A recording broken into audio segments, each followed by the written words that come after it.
Okay, listen, there's a lot of nutrition misinformation out there, so we're going to bust some common myths with registered dietitian Shannon Crocker. Great to have Shannon back on the show. You're always here on chip day. I know, I don't know how that happens. But I guess that's one of the myths, because chips aren't totally bad. Just no, there is no bad food, Tim. Right. Okay, so it's great to have you back. I like going through some of these myths. Where do you want to start, Shannon? Okay, let's start over here with number 1, and that is only eat ingredients that you can pronounce. True or false? Oh, that would be false. Yeah, that's false. You're good at this. Right. There you go. But that's an easy one. But there is a lot of big words in nutrition speak that you have no idea and about. I think they can be scary for people, but you know what? They don't have to be. It doesn't mean that they're harmful if you can't pronounce it. So let's try a couple of those words, okay? All right, so we've got it up here on the screen. So let's go for the one in the third line there that starts with a C. Okay, with the, so cyanocobalamin? Cyanocobalamin. Pretty close. Cyanocobalamin. Ah, cobalamin. Yeah. Okay, so what is cyanocobalamin? That's just actually vitamin B12. Really? Yeah, so some of these words are just actually the technical or the scientific words for them. So let's try maybe the next one that starts with P.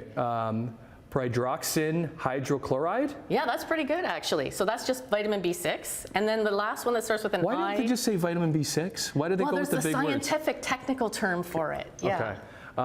There's some laws around those zinc things. oxide is next, and isoleucine?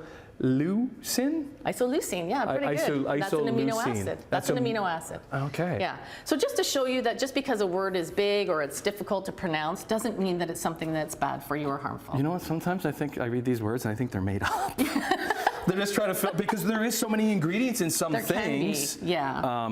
But everything that has to be on there, it has to be in there, it has to be proper, right? Because it's like all regulated. Been tested, it's all regulated, absolutely, and it's safe. So don't worry about the big words. Okay. All right, next up is you shouldn't eat fruit because it's too high in sugar. Easy one.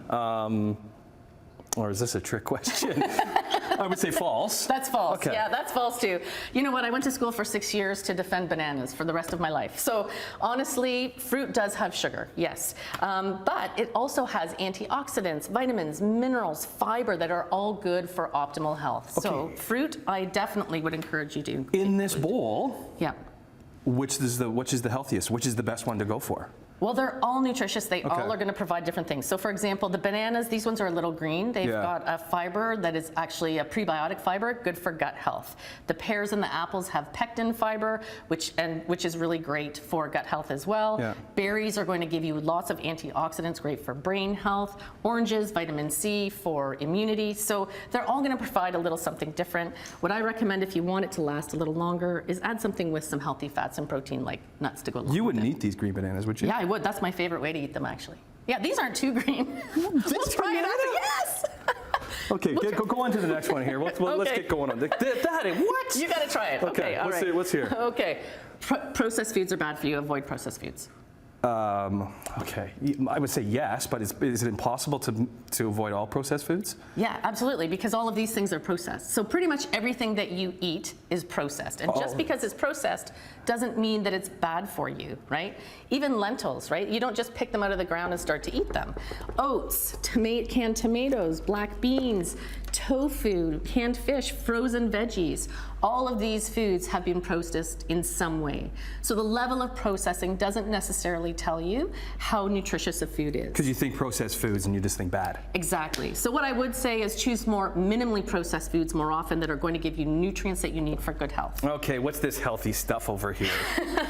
Last but not least, you should eat organic produce. Only.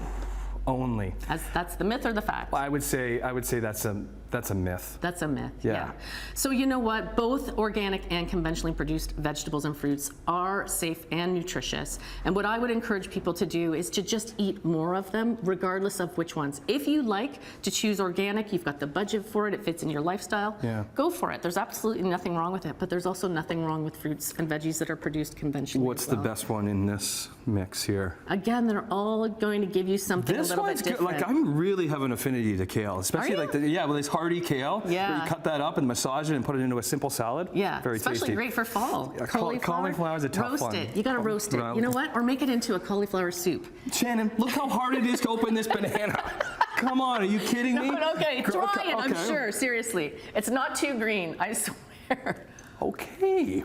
See? See, I do know what I'm talking about, Tim, when it comes to food. That is a darn good banana. I know. Thank you, Shannon You're Crocker. welcome. I've changed your life.